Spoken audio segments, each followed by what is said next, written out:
Nasci e cresci em Nova Orleans, e isso é um fato importante porque minha história será sobre uma antiga maldição voodoo e sobre meu melhor amigo que se tornou vítima dela. Eu sei que você não acredita em mim.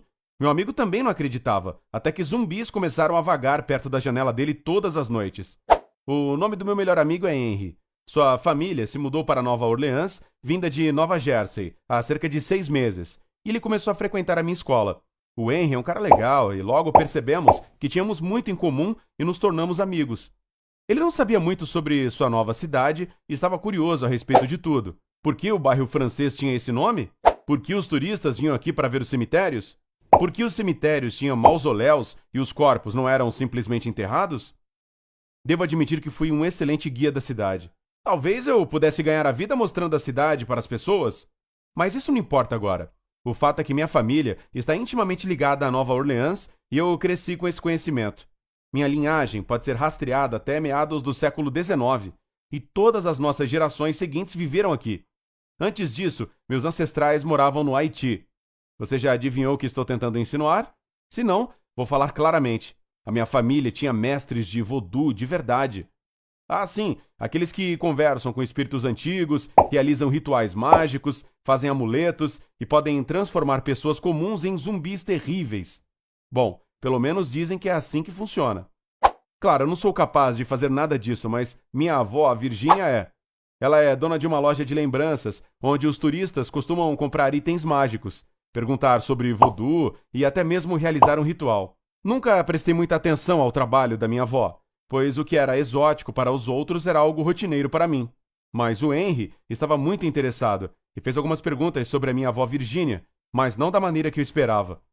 Ele não escondeu sua atitude cética em relação às habilidades mágicas da vovó. E, embora não a chamasse necessariamente de uma fraudadora que estava se aproveitando dos turistas, ele apenas não fazia isso porque não queria brigar comigo. Não vou mentir, fiquei um pouco ofendido com a atitude dele, então sugeri que ele fosse comigo à loja da minha avó para que ela pudesse comprovar tudo. O Henry concordou e até trouxe outra pessoa para a loja da minha avó, sua irmã Jill, que era 1 ano mais nova do que ele. Quando minha avó viu meus amigos pela primeira vez em sua loja, ela ficou muito feliz, porque pensou que eu levei clientes. Então ela discretamente me agradeceu com um aceno de cabeça. Ela os guiou com grande entusiasmo e anunciou seus produtos com o maior carisma possível. E valeu a pena conferir a loja, até para mim, e ainda mais para o Henry e a Jill, que não escondeu seu prazer. Mesmo o Henry, que continuou cético, olhou com grande interesse os diferentes amuletos, caveiras, miçangas coloridas, jarros diferentes com poções e máscaras que ajudam a se comunicar com os espíritos. Sem falar, é claro, nas pequenas bonecas de voodoo feitas para rituais. Minha avó olhou atentamente para eles e explicou para que servia cada item. E não se esqueceu de dizer o preço de cada talismã mágico, calculando com certeza o lucro dentro da cabeça dela. Você pode imaginar o desapontamento dela quando Henry lhe contou a verdadeira razão da sua visita. Ela franziu a testa e respondeu que não iria realizar nenhum ritual porque o meu amigo a procurara com a intenção de tirar sarro da coisa para a qual ela havia dedicado toda a sua vida. O Henry queria argumentar, mas já era tarde demais. Ela lhe disse que a estupidez e a falta de fé não transformam o voodoo em um jogo, brinquedo. E quando Henry riu silenciosamente, ela apontou que as forças superiores sempre encontravam uma maneira de punir os arrogantes por suas zombarias e que ela poderia facilmente transformar meus amigos em zumbis, mas no momento ela não precisava de novos servos. Eu ri, lembrando porque eu amava minha avó e corri para guiar meus amigos para explorar ainda mais a loja. A vovó nos permitiu dar uma olhada nas coisas dela, sem sua vigilância, mas nem o Henry nem a Jill estavam mais interessados em lembranças turísticas. Em vez disso, eles me pediram para ver o armário com as coisas que não estavam à venda.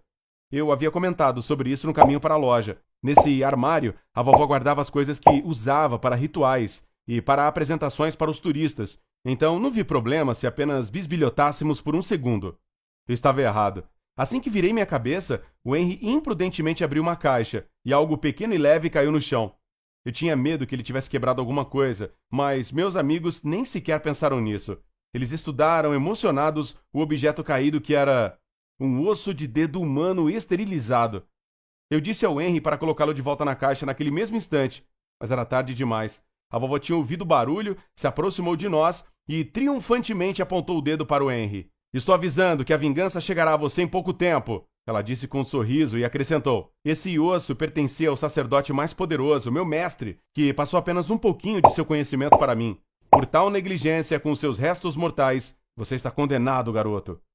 Minha avó piscou para mim imperceptivelmente, e depois disso, ela deu a entender que se o Henry não iria comprar nada, ele não deveria estar caminhando pela loja, a distraindo de seu trabalho. E este foi o fim de nossa visita. Aparentemente o Henry não acreditava em maldições, mas parou de me fazer perguntas sobre voodoo. No fim, todos tinham certeza de que estavam com a razão, então ficamos um pouco bravos um com o outro. Por isso, não notei que, a partir daquele dia, o Henry começou a mudar de maneira estranha. Ele ficou nervoso. Quando eu via meu amigo, ele continuava olhando por cima do seu ombro, fugia da própria sombra e se encolhia a cada barulho alto na escola ou na rua. Quando prestei mais atenção, vi que os olhos dele pareciam cansados e vermelhos, como se ele não tivesse dormido por muitas noites seguidas. Finalmente, esqueci que estava ofendido e me aproximei dele para perguntar o que estava acontecendo. E meu amigo confessou sobre algo que não acreditava apenas alguns dias atrás. Após a visita à loja da vovó, algumas coisas sobrenaturais e inexplicáveis começaram a acontecer com ele. E não havia nada de bom nisso. À noite, quando estava em seu quarto, começou a ouvir sons e vozes estranhas que pareciam vir debaixo da sua janela. Mas quando acendia as luzes e olhava pela janela, não havia ninguém lá.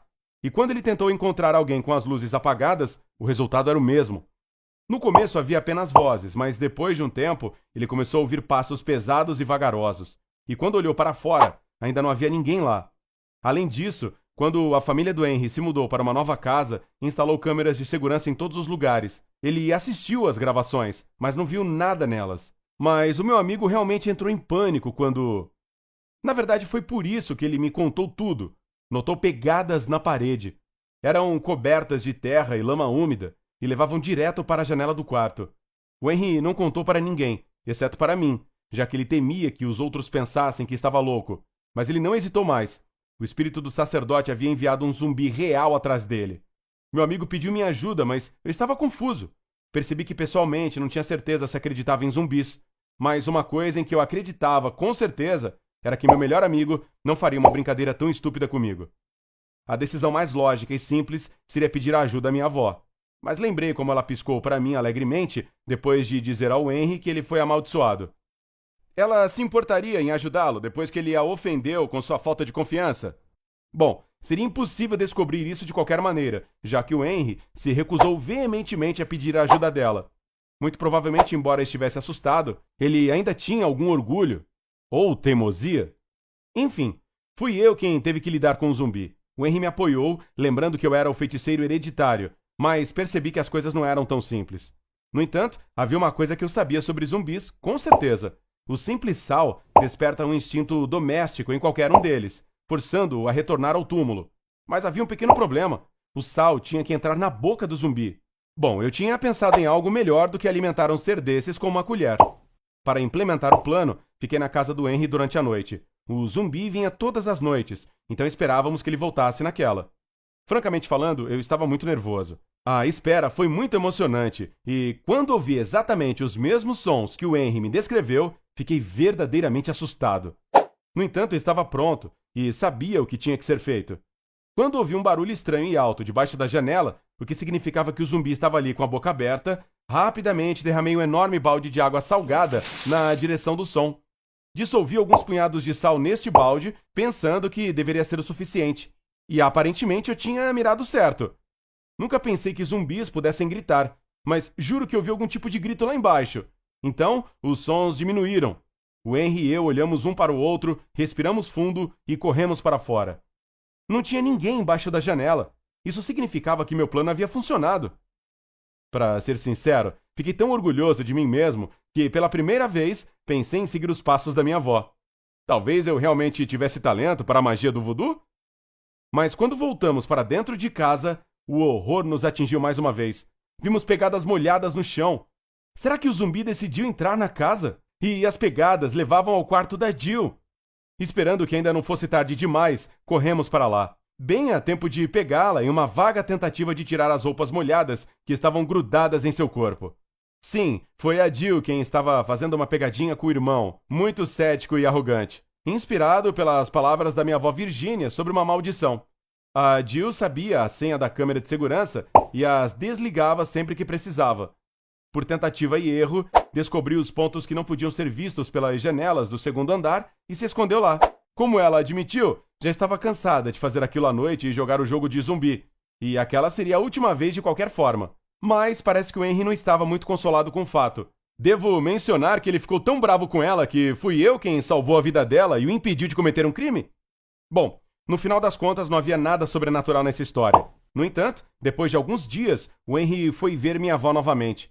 Pediu desculpas por ter sido tão rude em sua visita anterior e comprou um pingente gris-gris, um amuleto que protege contra o mal. Vai saber, né? Por favor, diga-me nos comentários, você gostou desta história? Aconteceu alguma coisa sobrenatural em sua vida que acabou tendo uma explicação lógica no final? Ou talvez não?